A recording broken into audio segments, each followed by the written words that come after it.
Surprising to be proud to be Singaporean. I've lived in Asia for 14 years, and if I had $1 for every time somebody said, that's not our culture, my children's private education would be well funded. So what are the frames of mind that you are seeing things like government, economics, politics, your own identity? Your beliefs, your values. Now, I grew up in England and I was told a polite person does not discuss religion, politics, or sex at the dinner table. This, I think, is why they invented sport. Otherwise, there'd be nothing else to talk about. And the nice thing about writing a book on leadership is you get to define the aspect of leadership that you want to talk about. Because leadership, well, as Bass said, there are as many definitions of leadership as there are people who have written books on leadership. So we got to define self-leadership as the practice of intentionally influencing your thinking, feeling, actions, or behaviors towards your objectives. The practice of, right? No, it's a practice. It's like taking a shower. The great motivational speaker Zig Ziglar. Has anybody heard of Zig Ziglar? The Americans, of course, will have heard of Zig. I met Zig in his 80s. I thought he was already dead, but he was still speaking. Zig used to say, motivation is like taking a shower. The effect is not permanent. I took a shower this morning. I still smell pretty good. But this is Singapore. If I don't shower tonight, I don't shower tomorrow, I will stink. Thank you very much. We have one person prepared to speak her mind in the front row.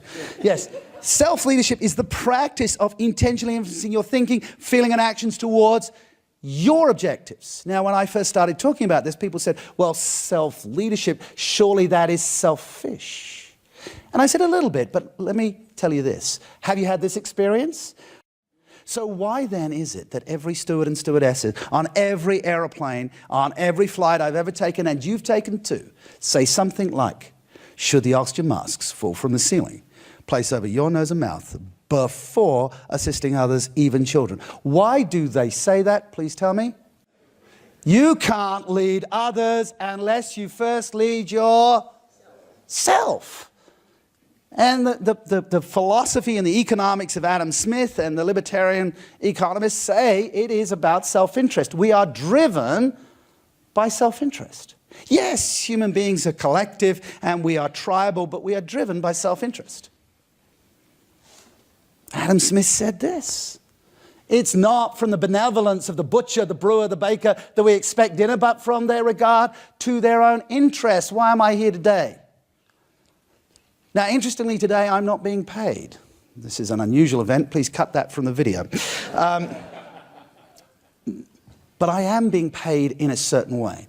There is a reason for me to do this, and I'll share that with you later. But why are you here? What's in it for you? WIIFM, the very popular radio station. What's in it for you? Take a breath.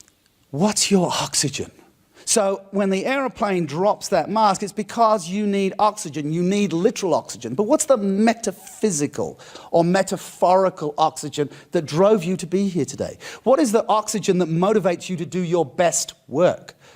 To get an A rather than a C? What is it that drives you?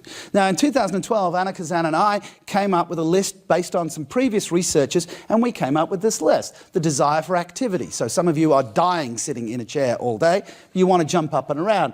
Owning stuff, right? We're in Singapore, people love shopping.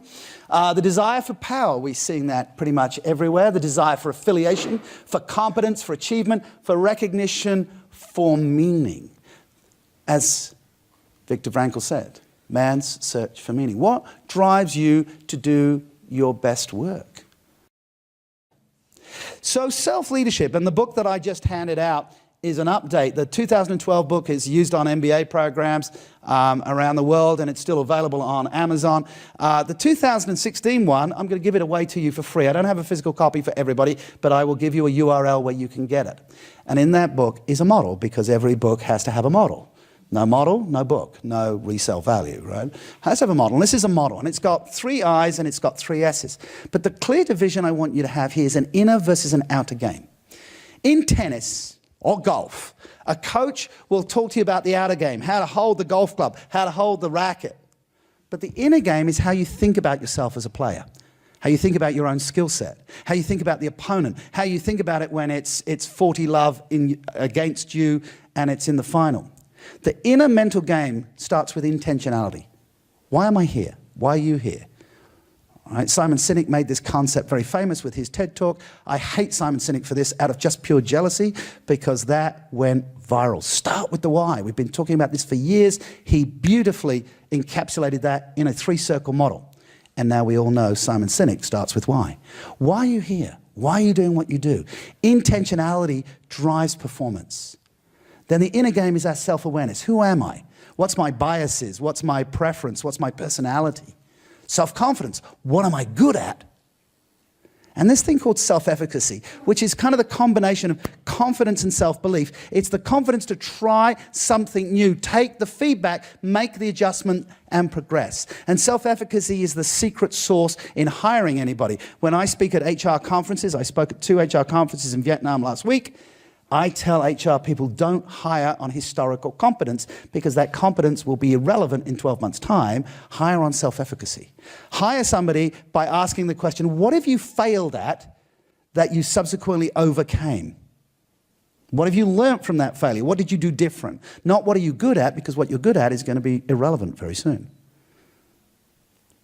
Self-efficacy is the willingness. So the entrepreneurs in the room, this is the agile approach. Get out something beta, a minimum viable product, get the feedback, make the adjustment, move forward. This is the competency of the 21st century.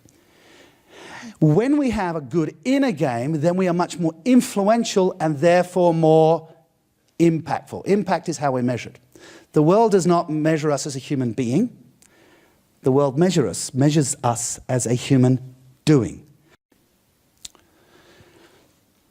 Entrepreneurship is very closely linked to self-leadership. Why I've been asked to speak today is it's not just about yourself, it's about how you positively influence others. And an entrepreneur does that. Entrepreneur from the French entreprendre, to undertake.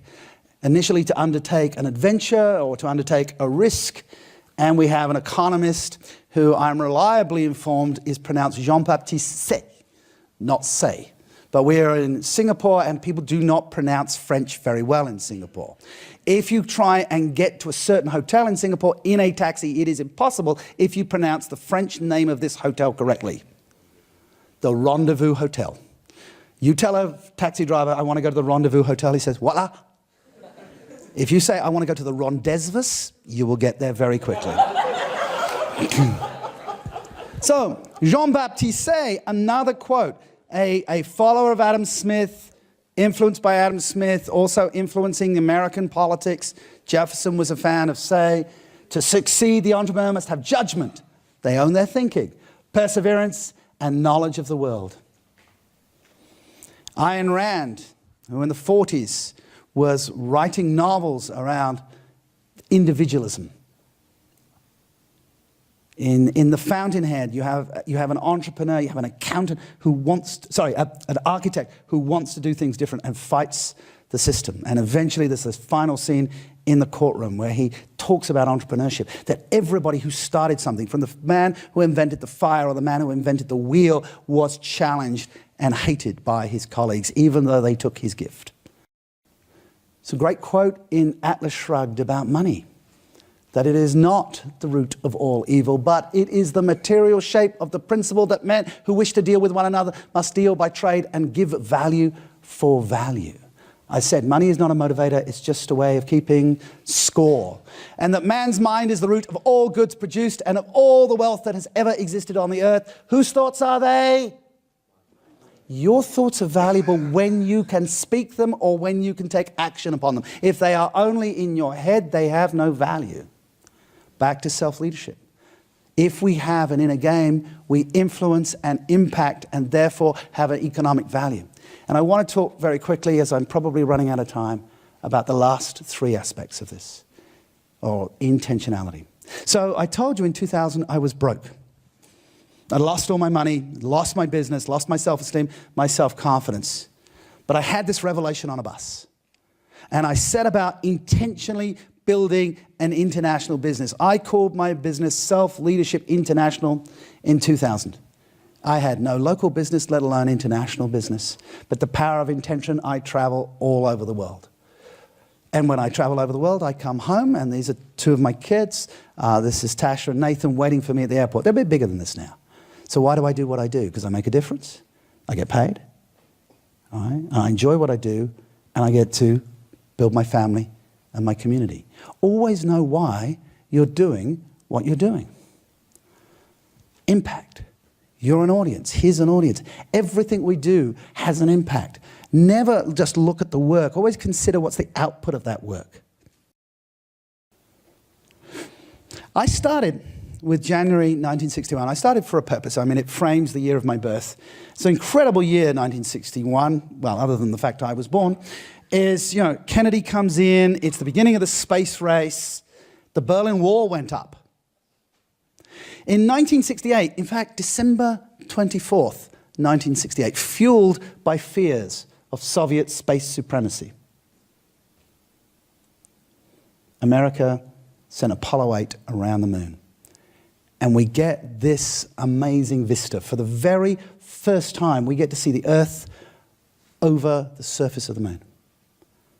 From the dawn of time, man, women have told stories and sung songs about our God or gods looking down upon us from the heavens. For the very first time in human history, we get a true God's eye view of this blue-green planet. You can't see national borders here. You can't see race or religion or gender or ethnicity. You just see one planet with one tribe and with one future. December 24th, 1968 should have been an epiphany for mankind. We should have seen the social change that is possible. Now, as Brian said, we have improved in so many ways. We are wealthier, we're smarter, and at the same time, we're just as dumb because people aren't taking ownership of their thoughts, feelings, words, and actions. Whose thoughts are they? Whose feelings are they? Whose words are they? Whose actions are they? Because you can't lead anybody else unless you first lead your... Thank you very much.